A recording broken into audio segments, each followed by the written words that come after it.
এইসব পোশাক পরে বিয়ের আসরে আসতে তোমার লজ্জা করলো না? নিজের হবু ভাসুরের মুখে এমন কথা শুনে তেলে বেগুনে জ্বলে উঠল উর্ভি। নিজের পরনের স্লিভলেস গাউনটার দিকে ভালোভাবে তাকিয়ে বলল, না, করে না লজ্জা। আমার বাপের টাকায় কিনেছি। তোমার কি সমস্যা? উর্ভির মুখে এমন কথা শুনে তাকওয়ার চোখ বড় বড় হয়ে উঠল। তার ছোট ভাইয়ের মতো এত ধার্মিক ও ভদ্র ছেলের জন্য কিনা এমন মেয়ে পছন্দ করেছে তার বাবা। তাকওয়া এটা কিছুতেই বরদাস্ত করতে পারল না। সাথে সাথেই বলে উঠল, এইরকম উচ্ছৃঙ্খল মেয়েকে আমি কিছুতেই নিজের ভাইয়ের বউ হতে দেব না। এই বিয়ে ক্যান্সেল। এই তোমরা সবাই এখনই ফিরে চলো, হবে না কোনো বিয়ে। উর্ভি পুরো কথাটা শুনল, কিন্তু তার মাঝে কোনো ভাবান্তর দেখা গেল না। সে তার বাড়ির গার্ডসদের উদ্দেশ্যে বলল, এই বাড়ির সদর দরজা এক্ষুনি বন্ধ করা হোক, একটা মশাও যেন বাইরে পা রাখতে না পারে। উর্ভির এমন বাড়াবাড়ি দেখে এবার তাকওয়ার ধৈর্যের সীমা অতিক্রম করে গেল। সে এগিয়ে এসে উর্ভির সামনে আঙুল তুলে বলল, এই মেয়ে, তোমার সাহস তো কম না? উর্ভি বাঁকা হেসে বলে, আমার সাহসের কিছুই তো এখনো দেখনি। একবার শুধু বিয়েটা হতে দিন, তারপর বুঝতে পারবেন আমার সাহস ঠিক কতটা। কথাটা বলেই উর্ভি অহং নিয়ে এগিয়ে যেতে লাগলো বিয়ের আসরের দিকে। তাকওয়া ক্ষুব্ধ চোখে তার যাওয়ার পানে তাকিয়ে রইল। তাকওয়ার একমাত্র বোন তানিশা ধীর পায়ে এগিয়ে এসে তাকওয়ার দিকে তাকিয়ে বলল, এ কেমন মেয়েকে আব্বু পছন্দ করেছে ভাইয়া? এ তো আমাদের পুরো সংসারটাকে জ্বালিয়ে শেষ করে দেবে। তাকওয়া তানিশার দিকে তাকালো। বোরখায় আবৃত তার পুরো শরীর, তবে তার দু চোখ দেখেই অন্তরের উদ্বিগ্নতা আন্দাজ করা যাচ্ছে। তাকওয়া আশেপাশে ভালোভাবে তাকিয়ে নিজের বোনের উদ্দেশ্যে বলল, চিন্তা করিস না, এরকম কিছুই না। তানভীরের সাথে এই মেয়ের বিয়ে হবে না। কি বলছো তুমি? হ্যাঁ, ঠিকই বলছি। আমি আগেই বুঝেছিলাম এখানে কোনো ঘাপলা আছে। প্রথম যখন আব্বু এসে আমাদের বলেছিল একটা খুব ভালো মেয়ে দেখছে তানভীরের জন্য, তখনই আমার খটকা লেগেছিল। কেননা আমি তানভীরের চেয়ে বয়সে বড়, নিজের বিজনেস আছে, সেখানে আমার জন্য এখন মেয়ে দেখা উচিত। কিন্তু তানভীর যে এখনও ভার্সিটিতে পড়ছে, তার জন্য কিনা আব্বু আমার একে মেয়ে দেখছে। এরপর তানভীরের সাথে আলোচনা করে জানতে পারলাম ও নাকি ভার্সিটিতে কোনো একটা মেয়েকে তার উচ্ছৃঙ্খল চালচলন নিয়ে কথা শুনিয়েছিল। এরপর সেই মেয়ে প্রতিশোধের হুমকিও দিয়েছে। সব মিলিয়ে আমি দুয়ে দিয়ে চার মিলিয়ে ফেলি। আমাদের আব্বুর মতো একজন লোভী ব্যক্তি, যে নিজের স্বার্থে নিজের সন্তানদেরও বলিদান দিতে পারেন, সে সম্পর্কে আমি আগে থেকেই অবগত। তাই আমি তানভীরকে এখানে আনিনি। ওর বদলে আমাদের বাড়ির দারোয়ান মন্টু কাকাকে বর সাজিয়ে এনেছি। তানিশা মৃদু হেসে বলে, ভাইয়া, তুমি জিনিয়াস। শকর, আলহামদুলিল্লাহ যে তুমি আগেই সবটা আন্দাজ করে ফেলেছিলে। না হলে কি হতো বলো তো? তাকওয়া বলে, যারা আল্লাহর পথে থাকে আল্লাহই সবসময় তাদের পথ দেখান। তুই আর তানভীরই আমার জীবনের সব। আম্মুকে আমি কথা দিয়েছিলাম নিজের জীবন দিয়ে হলেও তোদের আগলে রাখবো। সেই কথা আমি রাখবই। এরই মাঝে বিয়ের আসর থেকে চিৎকারের আওয়াজ ভেসে আসে। তাকওয়া বলে ওঠে, আসল মজা তো এবার হবে যখন ওই বদতমিজ মেয়েটা নিজের ওয়াকাত বুঝতে পারবে। উর্বির দুই চোখে যেন আগুন জ্বলছে। ভীষণ সুন্দরভাবে সাজানো বিয়ের আসরটা মুহূর্তেই সে লণ্ডভণ্ড করে দিয়েছে। তবে তার চোখের জ্বলন্ত আগুন যেন এখন পুরো দুনিয়ায় ছারখার করে দিতে প্রস্তুত। তাকওয়া ও তানিশা এসে উপস্থিত হলো সেখানে। তাদেরকে দেখেই উর্ভি ক্ষিপ্ত বাঘিনীর মতো ছুটে গেল। হুঙ্কার দিয়ে বলল, তোমাদের এত বড় দুঃসাহস? আমার সাথে এমন গেম প্লে করো? আমাকে তোমরা চিনো না।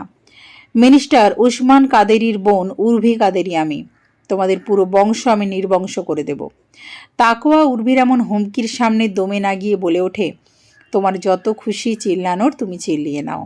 আমি আল্লাহ ছাড়া আর কাউকে ভয় পাই না, তাই তোমার এসব চিল্লানো বৃথা। উর্ভির ধৈর্যের সীমা ভেঙে যায়। তাকওয়া বলে ওঠে, খুব অহংকার না তোমার নিজের রূপ, ক্ষমতা আর ঐশ্বর্য নিয়ে? আজ দেখো তোমার সব অহংকার কিভাবে চূর্ণ বিচূর্ণ হয়ে গেল। কি ভেবেছিলে আমার ভাইকে বিয়ে করে প্রতিশোধ নেবে? এবার নাও প্রতিশোধ। উর্ভি আচমকা হেসে ওঠে। তার হঠাৎ এই ভুল বদল দেখে তাকওয়ার ভুর কুঁচকে যায়। উর্ভি ঘাড়টা বাঁকিয়ে বলে, আমার ক্ষমতাকে চ্যালেঞ্জ করছো তুমি? উর্বি কাদেরীর ক্ষমতাকে? আরে তোমার মতো কত বান্দাকে আমি রোজ নিজের ইশারাতে নাচাই। তোমার ভাই আমার ইগোতে হার্ট করেছিল, না হলে তোমাদের মতো সামান্য বিজনেসম্যান ফ্যামিলিতে আমার বাড়ির কাজের লোকের সম্বন্ধ নিয়ে যেত না। বিয়ে করে তোমার ওই অহংকারী ভাইকে উচিত শিক্ষা দিতে চেয়েছিলাম আমি। ও আমায় ভার্সিটির ভরা ক্যাম্পাসে বলেছিল আমার মতো মেয়েকে নাকি দুনিয়ার কোনো সভ্য ছেলে বিয়ে করবে না। ওর এই অহংকারটাই ভাঙতে চেয়েছিলাম আমি। তাকেও আর মাথায় জেদ চেপে বসে। সে বলে ওঠে, ঠিক বলেছিল আমার ভাই, তোমার মতো নির্লজ্জ বেহায়া মেয়েকে দুনিয়ার কোনো সভ্য ছেলে বিয়ে করতে পারে না। আজ আমি আবারও তোমার বাড়িতে দাঁড়িয়ে এই কথা বলছি। কি করবে? করে নাও। কথাটা শোনামাত্র উর্বি যেন থমকে গেল। পাশেই দাঁড়িয়ে থাকা কাদেরীদের বিশ্বস্ত ভৃত্য সাজ্জাদ হোসেন এবার ধৈর্য হারালো। নিজের কানে লাগানো মাইক্রোফোনে স্পর্শ করে সে বলে উঠল, স্যার, এবার কিন্তু এই মিসকিনারা মাত্রা ছাড়িয়ে যাচ্ছে। আমার সামনে উর্বি ইমামকে এমন কথা বলা হলে আমি তা কিছুতেই বরদাস্ত করব না। স্ক্রিনে টাঙানো এক বিশাল সিসিটিভি ফুটেজের সামনে সোফায় পায়ের উপর পা তুলে বসে সমস্ত দৃশ্য উপভোগ করছিল বর্তমানে বাংলাদেশের সবথেকে কনিষ্ঠতম মিনিস্টার উসমান কাদেরী। সাজ্জাদের এই কথায় সে বিন্দুমাত্র কর্ণপাত না করে মনের সুখে পা দুলিয়ে আপেলে কামড় দেয়। সাজ্জাদ বিপরীত দিক থেকে কোনো রেসপন্স না পেয়ে হাইপার হয়ে বলে ওঠে, স্যার, এসব কিছুর পরেও আপনি চুপ থাকবেন? কিছু তো বলুন। উর্বি ম্যামও কেমন থমকে গেলেন। আরে সাজ্জাদ, কুল। এত সহজে টেম্পার হারালে কি চলে? এতদিন কাদেরীদের সাথে থেকেও তুমি আমাদের চিনতে পারোনি? উর্বি আমার বোন, ও শরীরেই কাদেরী বংশের রক্ত বইছে। এত সহজে হার মানার মেয়েও নয়। যখন আঘাত সম্মানে এসে লাগে তখন কাদেরীরা কাউকে ছেড়ে দেয় না। তুমি একটা কাজ করো, এক প্যাকেট পপকর্ন নিয়ে এসে বসে পড়ো। আসল মুভি তো এখন শুরু হবে। উর্বি দীর্ঘ সময় চুপ থাকার পর এবার তাকওয়ার মুখোমুখি এসে দাঁড়ালো। তাদের দুইজনের মাঝে দূরত্ব বলতে কিছুই রইল না। অবস্থা এমন যে তাকওয়াই চক্ষু লজ্জায় পিছতে বাধ্য হলো। কখনো কোনো বেগানা নারীর এত কাছে আসেনি সে।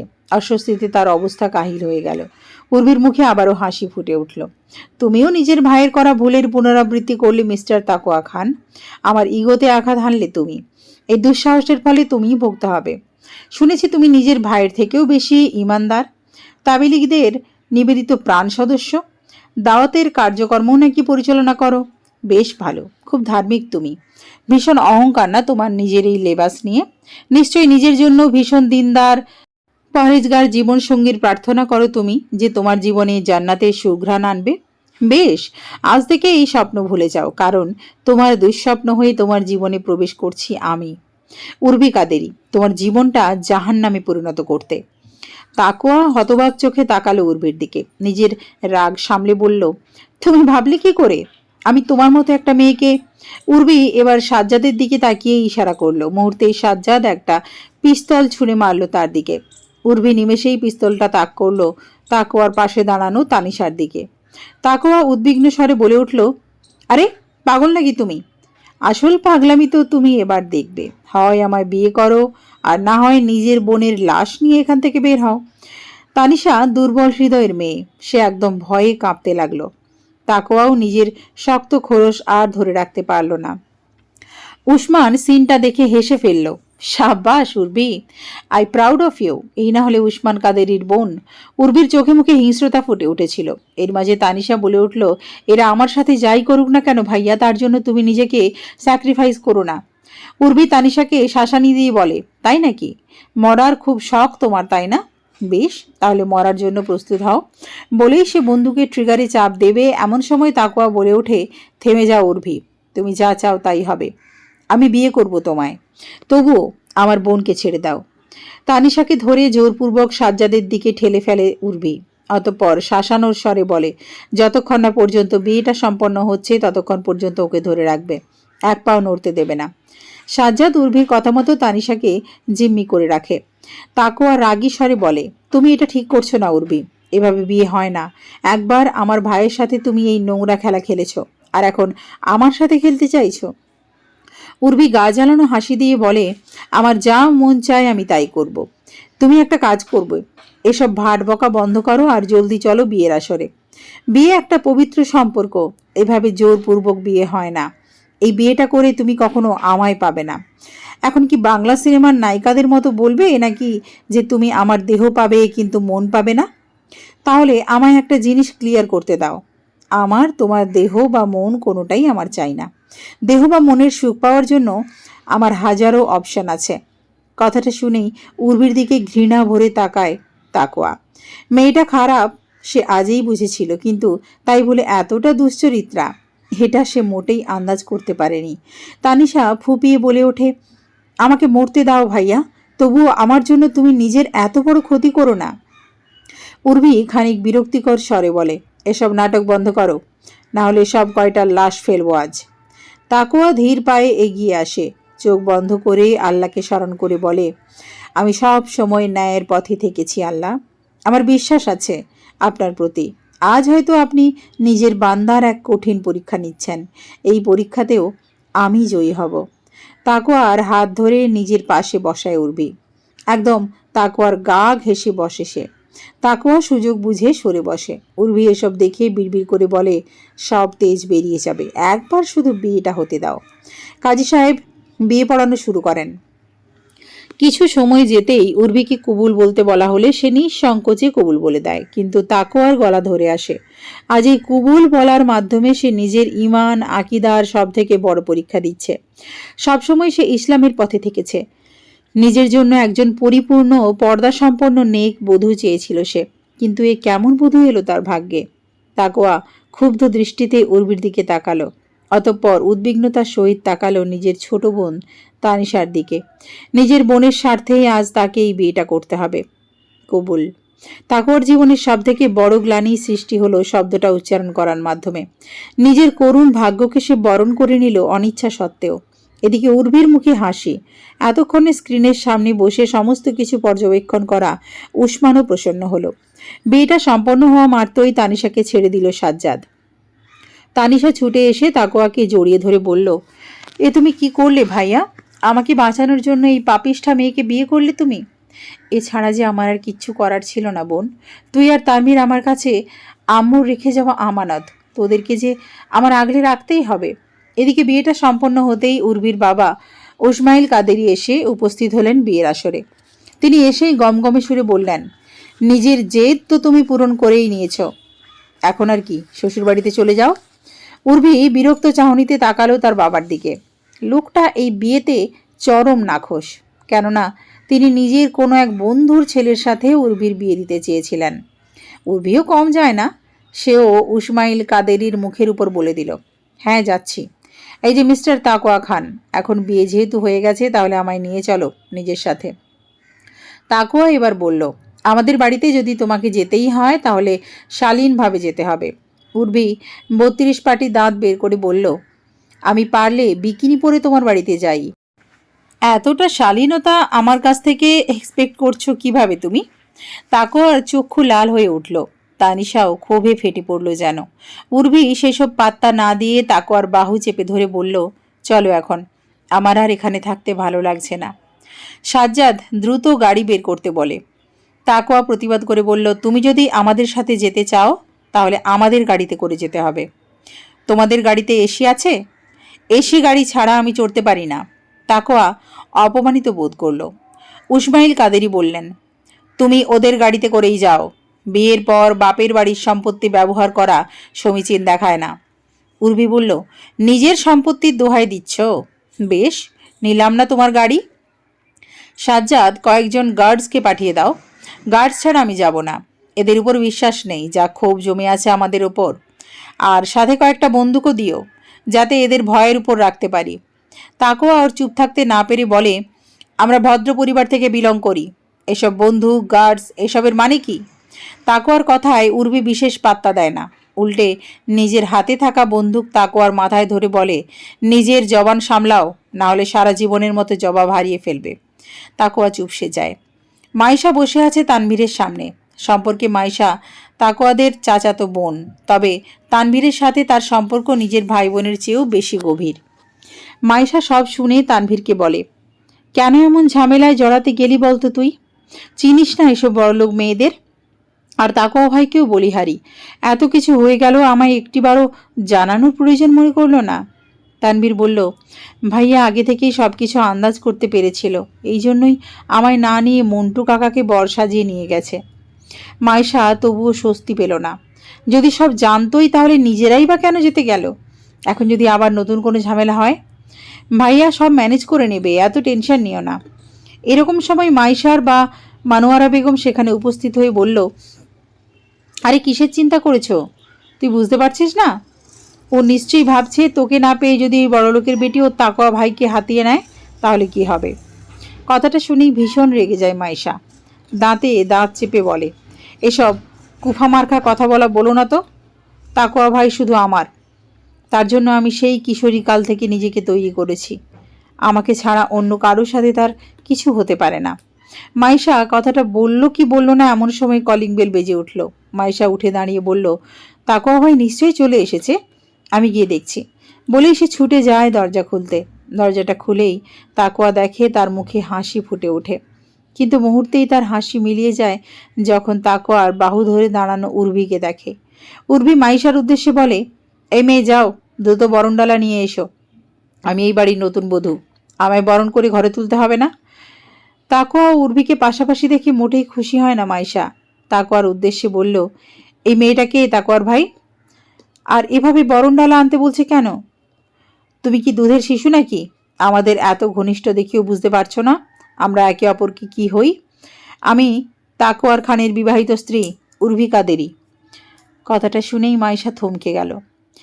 তন্মধ্যে তানভীর এগিয়ে এসে বলল, তুমি? উর্ভি বাঁকা হাসি হেসে বলল, তুমি তো আমায় বিয়ে না করে ফেলে এলে, তাই তোমার বড় ভাইয়ের গলায় ঝুলে পড়লাম। নিজের বাগদত্তাকে ভাবি হিসেবে দেখে নিশ্চয়ই খুব অবাক হচ্ছে, তাই না? তানভীর সত্যিই অবাক হয়ে গেল। তাকওয়াকে জিজ্ঞেস করলো, এই মেয়েটা কি বলছে ভাইয়া? তানিশা এসে বলল, বড় ভাইয়ার সাথে এই মেয়েটার বিয়ে হয়েছে ছোট ভাইয়া। সে সমস্ত ঘটনা খুলে বলল। তানভীর বলে উঠল, এটা হতে পারে না, আমার এত ভালো ভাইয়া স্ত্রী হবে এই মেয়েটা? অসম্ভব। উর্ভি এবার রেগে নিজের হাতে থাকা ওয়াটার পট থেকে পানি ছুঁড়ে মারল তানভীরের দিকে। তানভীর তাজ্জব বনে গেল। তাকওয়া প্রতিবাদ করে বলল, এসবের মানে কি?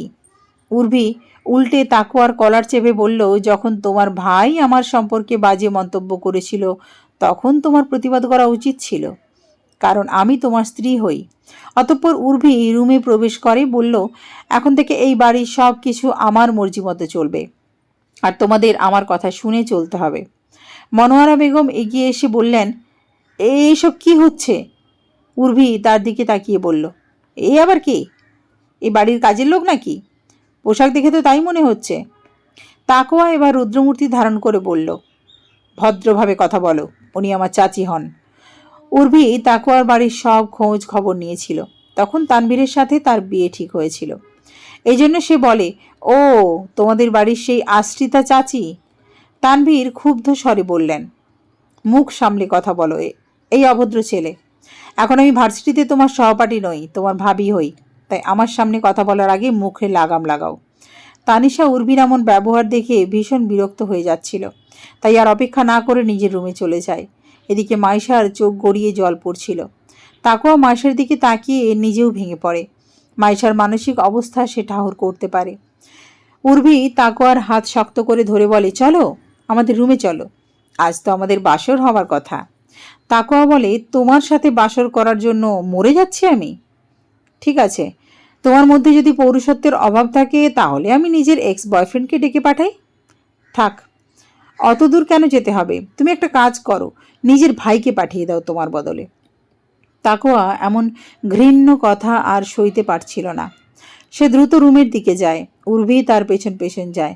মাইশা তানভীরের দিকে তাকিয়ে বলে, এ কেমন মেয়ে এলো তাকওয়া ভাইয়ের জীবনে? ও যে আমাদের সবার জীবন পুরো ছাড়খাড় করে দেবে। উর্ভি রুমে এসেই তাকওয়াকে বলে, এখন তুমি কি নিজের পুরুষত্ব দেখাবে নাকি তোমার পুরুষত্ব বলে কিছুই নেই? তাকওয়া সরাসরি বলে, তোমার মতো দুশ্চরিত্রা মেয়েকে আমি স্পর্শও করতে চাই না। খুব অহংকার না তোমার? এইসব অহংকার আজ আমি চূর্ণ করে দেব। বলেই উর্ভি নিজের পরনের পোশাক খুলতে লাগলো। তাকওয়া চোখ পাকিয়ে বলল, এসবের মানে কি? দেখা যাক তুমি নিজেকে কতক্ষণ কন্ট্রোল করতে পারো। তাকোয়া লজ্জায় চোখ বন্ধ করে ফেলে। উর্বি এগিয়ে এসে তার শরীরে হাত বোলাতে থাকে, তাকে উত্তেজিত করার সমস্ত চেষ্টাই করে। তাকোয়া শুধু চোখ বন্ধ করে একটাই দোয়া করতে থাকে, যেন এই পাপিষ্ঠা নারীর কাছে তার ঈমান না পরাজিত হয়। সকালে ঘুম থেকে উঠেই মাইশা রান্নাঘরে চলে আসে। মনোয়ারা বেগম রান্না করছিলেন। মাইশাকে দেখেই তিনি বলে ওঠেন, তুই কেন আসতে গেলি? মাইশার চোখ ফুলে গেছে। গতকাল রাতে সে বিন্দুমাত্র ঘুমোতে পারেনি, সারা রাত কান্না করেছে।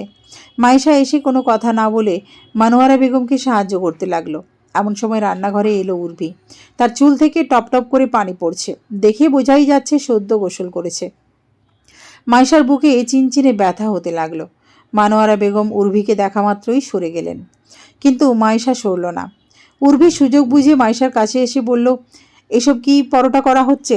এসব অয়েলি ফুড আমি খাই না। এই শোনো, আমার জন্য কাস্টার্ড ও চিকেন স্যুপ করে দাও।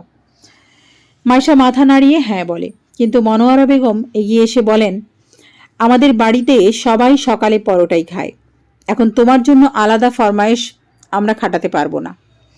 উর্বি মনোয়ারা বেগমের কথা শুনে তেলে বেগুনে জ্বলে উঠে বলে, আমার মুখে এত বড় কথা বলার সাহস কিভাবে হয় আপনার? ভুলে যাবেন না আপনার এই বাড়িতে অবস্থান কি। এটা আমার স্বামীর বাড়ি, এই বাড়িতে আমার হক আছে, বুক উঁচিয়ে বললেন মনোয়ারা বেগম। উর্বি তাচ্ছিল্যের হাসি হেসে বলেন, আপনার স্বামী তো শুনেছি অনেক আগেই টপকে গেছে, এখন আর কিসের পাওয়ার দেখান? ও বুঝতে পেরেছি, আমার শ্বশুরের বউ নেই তো, তাই তার বউয়ের অভাব আপনি পূরণ করেন নাকি? রাতে নিজের ভাসুরকে সার্ভিস টার্ভিস দেন, সেই জন্যই এত চাপার জোর। নিজের চরিত্র সম্পর্কে এত ঘৃণ্য কথা শুনে মনোয়ারা বেগম বাকরুদ্ধ হয়ে পড়লেন। মাইশা নিজের মায়ের এত বড় অপমান সইতে না পেরে এগিয়ে এসে উর্ভির গালে ঠাস করে থাপ্পড় বসিয়ে দিল আর বলল, মুখ সামলে কথা বলো। উর্ভি অগ্নিদৃষ্টিতে দেখল মাইশাকে, দাঁতে দাঁত চেপে বলল, তোর এত বড় সাহস, তুই আমার গায়ে হাত তুললি? উর্ভি কাদেরির গায়ে বলেই সে মাইশার চুলের মুঠি ধরে তার তলপেটে জোরে জোরে ঘুষি মারতে লাগলো। কুংফু ক্যারাটেতে ওস্তাদ উর্ভি, রয়েছে ব্ল্যাক বেল্টও। তার সাথে পেরে উঠল না মাইশা। কয়েকটা মার খেয়েই তার নাক মুখ দিয়ে রক্ত বের হতে লাগলো। এদিকে মনোহরা বেগম ভয়ে চিৎকার করে সবাইকে ডাকতে লাগলেন। তার চিৎকার শুনে তানভীর ও তাকোয়া ছুটে এসে উর্ভিকে টেনে আনলো মাইশার কাছ থেকে। উর্ভি তবুও দমে গেল না। মাইশার উদ্দেশ্যে আরও বিশ্রী গালি দিয়ে বলল, যেমন মা তার তেমন মেয়ে, তুইও নিশ্চয়ই এই দুই ভাইকে রাতে সুখ দিস, তাই এরা ছুটে এলো তোকে বাঁচাতে, বাজারি মেয়ে কোথাকার। একেই মার খেয়ে মাইশার অবস্থা নাজেহাল, তার উপর এত বাজে কথা শুনে সে আর নিজেকে ধরে রাখতে পারল না। তার চোখ দিয়ে অনবরত অশ্রু পড়তে লাগলো। তানিশা এসে মাইশাকে আগলে নিল। মাইশা দুর্বল স্বরে বলল, ওই মেয়েটা আমার মাকে অপমান করেছে, ভীষণ কুরুচিপূর্ণ কথা বলেছে। উর্ভি তাতেও দমে না গিয়ে বলল, হ্যাঁ বলেছি, আরও 100 বার বলবো, তুই বেশ্যা, তোর মাও বেশ্যা। তাকোয়া নিজের মেজাজ হারিয়ে হাত তুলতেই উর্ভি তার হাত ধরে বলল, তোদের পুরো খানদান শেষ করে দেব যদি এই ভুলটা করিস। বলেই সে নিজের রুমের দিকে গেল। তাকোয়া রাগে কাঁপছিল। তার পাশে দাঁড়ানো তানভীর বলে ওঠে, এই মেয়েটা এত বাড়াবাড়ি তুমি সহ্য করবে ভাইয়া? ওকে দেখলেই আমার মাথাটা গরম হয়ে যাচ্ছে। তুমি দয়া করে কোনো স্টেপ নাও, ওকে ঘাড় ধাক্কা দিয়ে এই বাড়ি থেকে বের করো। তাকোয়া শান্তভাবে বলে, রাগ কি আমার হচ্ছে না, কিন্তু আমাদের কিচ্ছু করার নেই। ওর ভাই উসমান কাদেরিকে তো চিনিসই, যদি আমরা কিছু করি তার ফল ভালো হবে না। তানভীর তরুণ, স্বভাবতই তার রক্ত গরম, তাকোয়ার মতো এত ধৈর্য নেই তার, তাই সে বলে ফেলে, তুমি ওই উসমান কাদেরিকে ভয় করতে পারো, কিন্তু আমি করি না। আজ আমি স্পষ্ট করে বলছি, আমার সামনে দাঁড়িয়ে ওই মেয়ে যদি আর কোনো ফাউল কথা বলে, তার ফল কিন্তু ভালো হবে না। বলেই সে রাগে কাঁপতে লাগলো। তাকোয়া কিছু বলল না, সে জানে তানভীর এখন রেগে আছে, তাই তাকে কিছু বলা সম্পূর্ণ বেকার। তাকোয়াকে শান্ত দেখে তানিশা এবার এগিয়ে এসে তানভীরকে বলে, ভাইয়াকে ভুল বুঝো না, ভাইয়া যা করেছে আমাদের সবার ভালোর কথা ভেবেই তো করেছে। মাইশাকে ধরে রুমে নিয়ে যায় তানিশা। এদিকে মনোহরা বেগম তানভীরের উদ্দেশ্যে বলে, ঠান্ডা মাথায় সব কিছু করতে হবে, আল্লাহর উপর ভরসা রাখ, তিনি নিশ্চয়ই এই পিশাচিনীর হাত থেকে আমাদের রক্ষা করবেন।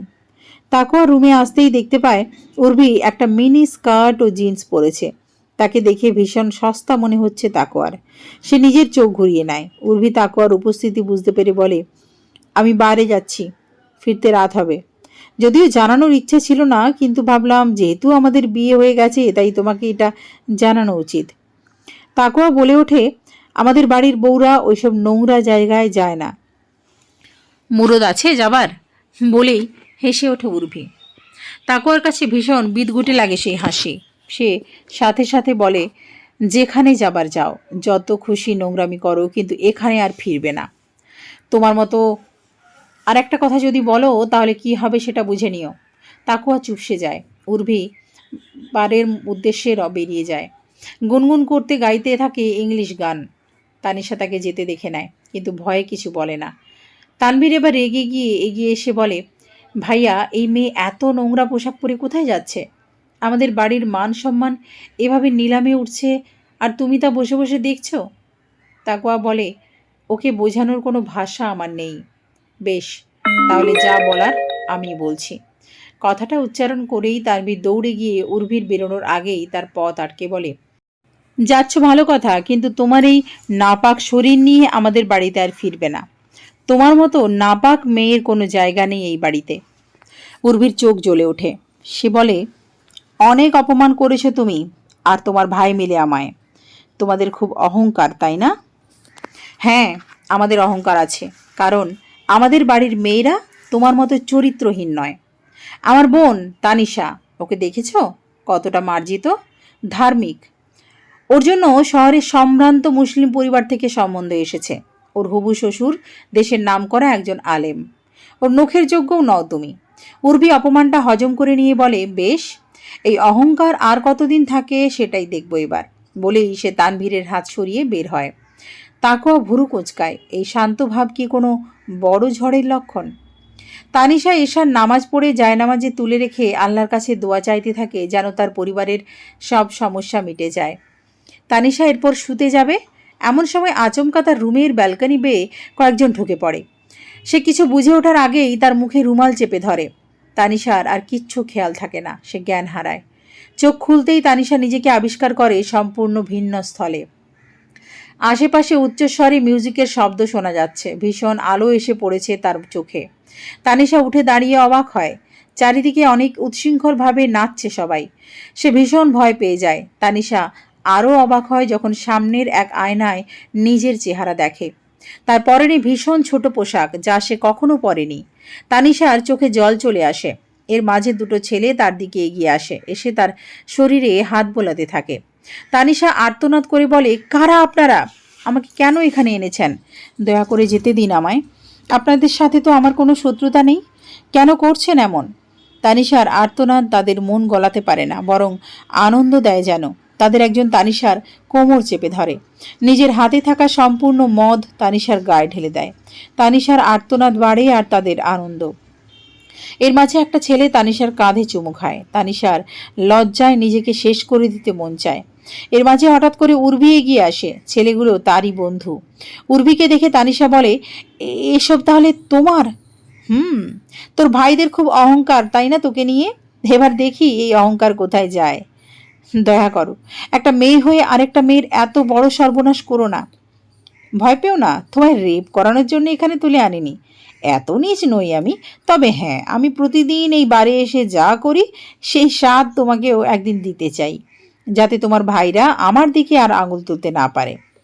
ওদের সাথে একটু ডান্স করো, ওরা তোমায় জাস্ট একটু টাচ করবে, বড় জোর চুমু খাবে। এখানে এটা নর্মাল। আজ প্রথম প্রথম তো একটু অস্বস্তি হবে, স্বাভাবিক, তারপর সব গায়ে হয়ে যাবে। তানিশা উর্ভির পায়ের কাছে বসে বলে, রহম করো, এত অন্যায় আল্লাহ সইবে না, যেতে দাও আমায়। উর্ভি বিরক্ত হয়ে নিজের বন্ধু রকিকে বলে, দাঁড়িয়ে দাঁড়িয়ে কি দেখছিস? একেও এক প্যাক খাইয়ে দে। নেশা চড়লে তবেই না মজা পাবে। আর তানিশা, তুমি চিন্তা করো না, রাত 12টা হলেই আমরা ননদ ভাবি মিলে বাড়িতে ফিরবো। ততক্ষণ অবধি এনজয় করো।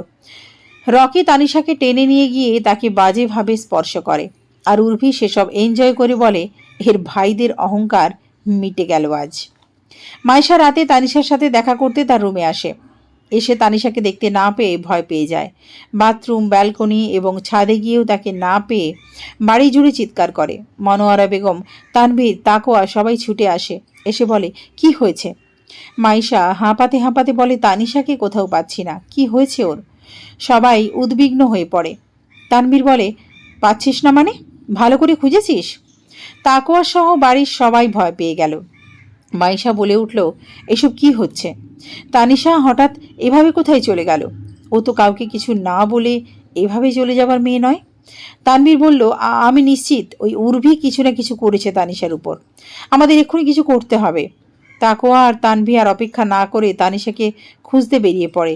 এদিকে মাইশা আল্লাহর কাছে প্রার্থনা করতে থাকে যেন সব কিছু ঠিক হয়ে যায়। তাকোয়া ও তানভীর মিলে সবখানে খুঁজে বেড়ায় তানিশাকে, কিন্তু তানিশার কোনো খোঁজ তারা পায় না। রাত গভীর থেকে গভীরতর হচ্ছে। শহরে উর্বি যে বাড়ি যায় সেদিকেও নজর রাখে তারা, কিন্তু উর্বিরও কোনো হদিশ মেলে না। তাকোয়া বুঝতে পারে নিশ্চয়ই কোনো বড় বিপদ ঘটেছে। তার মনে হতে থাকে উর্ভির এর জন্য দায়ী। তানভীর তো এক প্রকার নিশ্চিত। তানভীর রাগে ফুঁসতে থাকে। সে বলে, ভাইয়া, তুমি কেন ওই পিশাচিনীকে তখন বাড়ি যেতে দিয়েছিলে? আজ তার ফল ভোগ করতে হচ্ছে। আমি নিশ্চিত উর্ভি আমাদের উপর প্রতিশোধ নিতেই তানিশাকে নিয়ে কিছু ঘটিয়েছে। এই সব কিছু ওর কাজ। তাকোয়া শান্ত থাকার চেষ্টা করে, কিন্তু ভেতরে ভেতরে তারও রক্ত গরম হয়ে ওঠে। তবুও সে বলে, শান্ত হ তানভীর, রাগ করে তো আর কিছু হবে না। আগে তানিশাকে খুঁজে বের করতে হবে। আর কত খুঁজব? কোথাও নেই সে। এই শহরটা তো আমরা মুখস্থ করে জানি। যদি ও নিজে থেকে না আসে তবে আমরা আর খুঁজে পাবো না। হতাশায় দেওয়ালে একটা ঘুষি মারে তানভীর। অতঃপর দুজনে মিলে ভাবে উর্বিদের বাড়িতে যাওয়া ঠিক হবে এখন। দুই ভাই নিজেদের ক্রোধ চেপে রেখে উসমান কাদেরীর বাড়ির দিকে রওনা হলো। রাত তখন প্রায় 2টো। উসমান কাদেরীর বিশাল প্রাসাদের বাইরে দুটো গাড়ি দাঁড় করানো। তাদের বাড়ির গেটে গিয়ে দারোয়ানকে ডেকেও কোনো লাভ হয় না। দারোয়ান শটান বলে দেয়, স্যার এখন ঘুমোচ্ছেন, এখন কারোর সাথে দেখা করবেন না। তানভীর খেপে গিয়ে বলে, এই শুনুন, আমাদের জীবন মরণের ব্যাপার, আমরা জোর করে ভেতরে ঢুকব। দারোয়ান তাতেও নরম না হয়ে বলে, স্যার বলেছেন কাউকে ভেতরে ঢুকতে দিতে মানা, বিশেষ করে চৌধুরী বাড়ির কাউকে। তাকোয়া বুঝতে পারে উসমান কাদেরী সব জেনে শুনেই এই চাল চেলেছে। সে তানভীরকে টেনে ধরে বলে, ফিরে চল তানভীর, এর পেছনে যদি উর্ভি থাকে তবে সে নিশ্চয়ই এখন এখানে থাকবে না। উসমান কাদেরীও হয়তো কিছু জানে না, অথবা জেনেও না জানার ভান করছে। তাহলে কি করব আমরা? এভাবে হাত গুটিয়ে বসে থাকবো? তানভীরের চোখে জল এসে যায়। তার ছোট বোন তানিশা, যে কিনা তাদের চোখের মণি, তাকে হারিয়ে সে দিশেহারা। সকালে থানায় যাব, মিসিং ডায়েরি করব, আর আপাতত যত দূর পারি খুঁজে বেড়াই। তাকোয়া বিষণ্ণ মনে তানভীরকে নিয়ে পুরা রাত জুড়ে খুঁজে বেড়ায় চারিদিক। শেষে ব্যর্থ হয়ে বাড়ির পথ ফেরে। তাদের বাড়ি ফিরতে ফিরতে রাত প্রায় শেষ। মাইশা আর মনোয়ারা বেগম দুজনেই রাত জেগে প্রার্থনায় মগ্ন ছিলেন। তানিশার নাম ধরে মনোয়ারা বেগমের কান্না কিছুতেই থামছিল না। তাকোয়া তাদের সান্ত্বনা দিয়ে বলল, চাচি, চিন্তা করো না, সকালে আমি থানায় যাব, ইনশাআল্লাহ তানিশা ফিরে আসবে।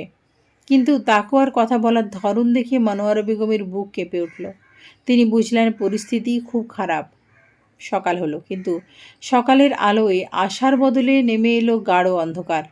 তাকোয়ার সবেমাত্র থানায় যাওয়ার জন্য তৈরি হচ্ছিল, ঠিক তখনই তাদের বাড়ির সামনে একটি পুলিশ ভ্যান এসে থামল। ভ্যান থেকে নামলেন এলাকার ওসি মোবারক হোসেন, তার সাথে আরও দুজন কনস্টেবল।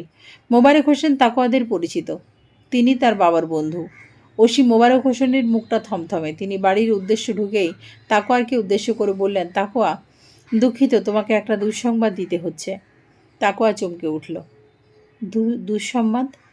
কেন, কি হয়েছে আঙ্কেল? তোমরা একটু শান্ত হয়ে বসো আর নিজেদের শক্ত করো। মোবারক হোসেনের কথায় তাকোয়ার বুকের ভেতরটা হিম হয়ে গেল। তানভীর আর মায়েশা ততক্ষণে ছুটে এসেছে। মনোয়ারা বেগম ভয়ে সিঁড়িতেই বসে পড়লেন।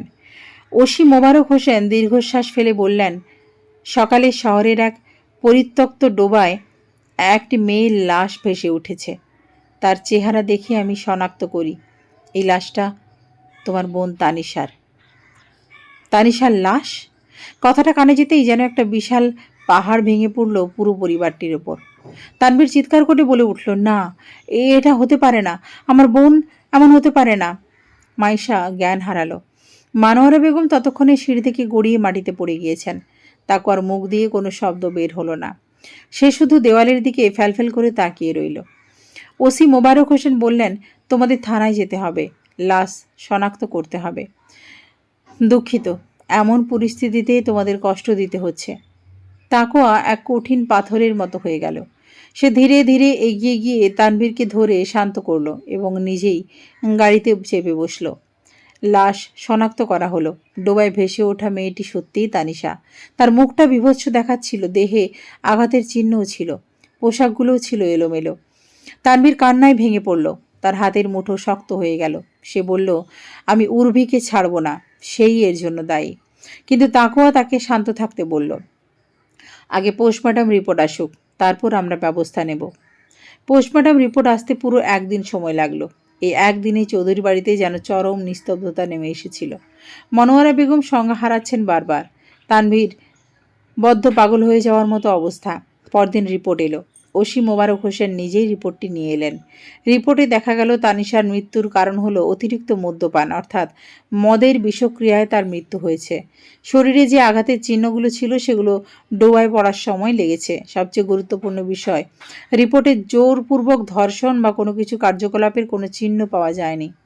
তানভীর রিপোর্টটা দেখেই ফেটে পড়ে বলল, এটা হতেই পারে না, আমার বোন জীবনে মদ স্পর্শ করেনি, এই রিপোর্ট ভুল। ওসি মোবারক হোসেন গম্ভীর হয়ে বললেন, দেখুন, রিপোর্ট যা বলছে তাই সত্যি। মৃত্যুর কারণ মদ। আমরা খুনের কোনো প্রমাণ পাইনি, তবে হ্যাঁ, তদন্ত চলছে। আমরা জানতে পেরেছি তানিশা উর্ভি কাদেরির সাথে ওই দিন রাতে একবারে গিয়েছিলেন। ওসির কথা শুনে তানভীরের মাথা চক্কর দিয়ে উঠল। আমার বোন বাড়ি গিয়েছিল? উর্ভি? তাকোয়া রিপোর্টটা হাতে নিয়ে দেখল। তার মনও সায় দিচ্ছে না। তানিশা মদ্যপান? অসম্ভব। কিন্তু রিপোর্ট মিথ্যে বলবে না। তাহলে কি উর্ভিকে জোর করে মদ খাইয়েছিল কেউ? ওসি মোবারক হোসেন আরও জানালেন, আমরা উর্ভি কাদেরীকে খুঁজেছি। তিনি কাল রাত থেকেই আত্মগোপন করেছেন। তার ফোনও বন্ধ। তাকে পেলে হয়তো কিছু তথ্য পাওয়া যাবে, তবে রিপোর্ট অনুযায়ী কোনো খুনের মামলা নয় এটা। এটি একটি অস্বাভাবিক মৃত্যু। এই রিপোর্টটা যেন তানভীর আর তাকোয়ার অহংকারকে চুরমার করে দিল। তানিশাকে নিয়ে তাদের যে গর্ব ছিল তা এক লহমায় শেষ হয়ে গেল। তাকোয়া ফিসফিস করে বলল, উর্ভি, তুমি এটা কিভাবে পারলে? তানভীর চিৎকার করে বলল, আমি ওর ভাই ওসমান কাদেরীকে ছাড়ব না। কিন্তু তাদের কাছে এখন উর্ভি বা ওসমান কাদেরীকে দোষী প্রমাণ করার মতো কোনো প্রমাণ নেই। একমাত্র শত্রু উর্ভি, যে এখন আত্মগোপনে। তাকোয়া কঠিন মুখে তানিশার লাশ দাফনের ব্যবস্থা করল। তার চোখ এখন কেবল প্রতিশোধের আগুনে জ্বলছে। উর্ভি, এই নামটা তার মনের গভীরে গেঁথে গেল এক অভিশাপ হিসেবে। উর্ভি ভয়ে কাঁপছিল। সে ভাবতেও পারেনি যে এত বড় একটা ঘটনা ঘটে যাবে। বর্তমানে দেশের সীমান্তবর্তী একটি অঞ্চলে অবস্থান করছে সে। তার উদ্দেশ্য যত দ্রুত সম্ভব দেশ থেকে চলে যাওয়া। উসমানের কাছে শেষবারের মতো ফোন দিল সে, নিজের এক ঘনিষ্ঠ বান্ধবীর ফোন থেকে। উসমান তাকে উদ্দেশ্য করে বলল, এটা তুই কি করলি বোন? শেষ অবধি খুন? আমি ইচ্ছা করে কিছু করিনি ভাইয়া, আসলে। বাদ দে, আর কিছু বলতে হবে না, আমাকে বলতে দাও। আমি বুঝতে পারিনি এভাবে অতিরিক্ত মদ খেয়ে মেয়েটা মারা যাবে। আমি তো ভেবেছিলাম এর মাধ্যমে ওর ভাইদের শাস্তি দেব, কিন্তু কি থেকে কি যে হয়ে গেল। এখন আর তুই এসব না ভেবে দ্রুত দেশত্যাগ কর। আপাতত ইন্ডিয়া যা, ওখানে আমার লোক ঠিক করা আছে। ওরা তোকে রিসিভ করে ইউকেতে পাঠানোর ব্যবস্থা করবে। এদিকে আরেকটু সময় কেটে যাক, কেসটা চাপা পড়ুক, আমিও দেখছি কতটা কি করা যায়। আচ্ছা ভাইয়া, বলেই ভয়ে ভয়ে সে ফোনটা রেখে দেয়। উর্ভি মনে করে গতকাল রাতে কিভাবে তার বন্ধুরা জোরপূর্বক তানিশাকে মদ খাওয়াচ্ছিল এবং যার ফলে একসময় তানিশা অজ্ঞান হয়ে যায় এবং তার মৃত্যু হয়। উর্ভি বলে ওঠে, আমি তো এটা চাইনি, কিন্তু না, এখন আর বেশি ভেবে লাভ নেই। এখন আমায় দ্রুত বর্ডার পার করতে হবে। এই দেশে থাকা মানে এখন অনেক বড় বিপদ। বলেই সে খুলনা সীমান্ত দিয়ে বাংলাদেশ থেকে ভারত যাওয়ার পথে রওনা নেয়। কিন্তু আচমকা কেউ একজন এসে তার পথ আটকে ধরে। উর্ভির পরনে ছিল বোরখা, চোখ দুটো খোলা ছিল। সামনে তাকাতেই সে অবাক হয়। তাকোয়া রাগী চোখে তার দিকে তাকিয়ে। উর্ভি কিছু বলার আগেই তার হাত শক্ত করে ধরে বলে, তুমি ধরা পড়ে গেছো। কি ভেবেছিলে আমার বোনকে এভাবে মেরে সহজেই পালিয়ে যাবে? এটা তো হতে পারে না। আমার বোনের মৃত্যুর প্রতিশোধ আমি নেব। উর্ভি ক্রন্দনরত স্বরে বলে, বিশ্বাস করো, আমি ইচ্ছে করে কিছু করিনি। আমি তো। চুপ, আর একটা কথাও না। বলেই তাকেও একটা বন্দুক হাতে নিয়ে উর্ভির দিকে তাক করে বলে, এই দেশের আইনের উপর আমার কোনো ভরসা নেই। আমি জানি তোমাকে যদি পুলিশের হাতে তুলে দেওয়া হয় তাহলে তুমি তোমার ক্ষমতাশালী ভাইয়ের প্রভাব খাটিয়ে খুব শীঘ্রই জেল থেকে বেরিয়ে আসবে, কিন্তু সেটা ঘটতে দিলে তো চলবে না। তোমার করা অন্যায়ের শাস্তি আমি দেব। আমার বোনের জন্য ন্যায় বিচার নিশ্চিত করাই এখন আমার সব থেকে বড় দায়িত্ব, যা আমি যে কোনো কিছুর বিনিময়ে পালন করব। তাকোয়া অশ্রুসিক্ত চোখে তাকিয়ে বলে, না, এমন করো না। আমাকে প্রাণ ভিক্ষা দাও। দেব, কিন্তু একটা শর্তে। কি শর্ত? তোমাকে আমার বোনকে আবার জীবিত অবস্থায় ফেরাতে হবে। পারবে তুমি? উর্ভি মাথা নামিয়ে নেয়। তার মধ্যে পুলিশ চলে আসে। অফিসার তাকওয়ার উদ্দেশ্যে বলে, আইন নিজের হাতে তুলে নেবেন না। আমাদের উপর ভরসা রাখুন, দোষী তার উপযুক্ত শাস্তি পাবে। তাকওয়া বন্দুক নামিয়ে বলে, বেশ, রাখলাম আপনাদের উপর ভরসা। আশা করি নিরাশ হব না। উর্ভির হাতে হাত কড়া পরানো হয়। সে কান্নায় ভেঙে পড়ে। বিশ্বাস করুন, আমি ভাবতেও পারিনি তানিশা মারা যাবে। আমি তো শুধু ওদের অহংকার ভাঙার জন্য আমার বন্ধুদের দিয়ে জোরপূর্বক ওকে মদ খাওয়াচ্ছিলাম, কিন্তু এর ফল যে এমন হবে তা ভাবিনি। তাকওয়া রেগে বলে, এসব কথা এখন মূল্যহীন। নিজের পতনের জন্য তৈরি হও। এরপর সত্যি সত্যি তানিশা ন্যায় বিচার পেল। দীর্ঘদিন কোর্টে কেস চলার পর উর্ভি দোষী প্রমাণিত হলো এবং সে সহ তার কিছু বন্ধুর যাবজ্জীবন হলো। এই রায় তানিশার পরিবারকে স্বস্তি দিল। তবে এখানেই শেষ নয়। তানিশার ভাই উসমানের পতনও শীঘ্রই ঘনিয়ে এলো। রাজনীতির অন্তরালে তার প্রভূত দুর্নীতি অনিয়মের কথা সামনে এলো, যা তাকেও শাস্তির মুখোমুখি করল। এর মধ্যে সরকার বদল ঘটায় তার শাস্তি আরও ত্বরান্বিত হলো। কাদেরিদের পুরো সাম্রাজ্যের পতন ঘটল। উসমাইল কাদেরিও হার্ট অ্যাটাক করে ইন্তেকাল করলেন। এইভাবেই সবার পাপের বিচার হলো। এই জন্যই বলা হয়, আল্লাহ ছাড় দেন কিন্তু ছেড়ে দেন না। এসব ঘটনার পর বছর পেরিয়েছে। তানিশার মৃত্যুর শোক এখনও কাটিয়ে উঠতে পারেনি খান পরিবার। তানভীর ও তাকোয়া আজও তাদের বোনের কথা ভেবে অশ্রু ফেলে। মনোয়ারা বেগম তাদের সান্ত্বনা দিয়ে বলে, তুদরিকে যা ছিল তাই হয়েছে। তোমরা তানিশার জন্য দোয়া করো, আল্লাহ যেন ওকে জান্নাত নসিব করেন। এদিকে মায়েশাও নিজেকে অনেকটা গুটিয়ে নিয়েছিল।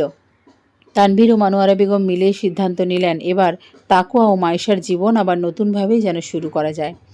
তাই তারা তাদের সাথে বসে কথা বলে তাদের বিয়ে ঠিক করলো। তাকোয়া বিয়েতে রাজি ছিল না, কারণ তার মতে তার যেহেতু একবার বিয়ে হয়েছিল তাই সে মায়েশার যোগ্য না। কিন্তু মনোয়ারা বেগম তাকে বুঝিয়েছেন মায়েশা শুধু তাকোয়াকে ভালোবাসে এবং তাকে ছাড়া সুখী হবে না। তাই তাকোয়ার আর আপত্তি করতে পারেনি। অবশেষে শীঘ্রই এক শুক্রবারে তাদের 4 হাত এক হলো।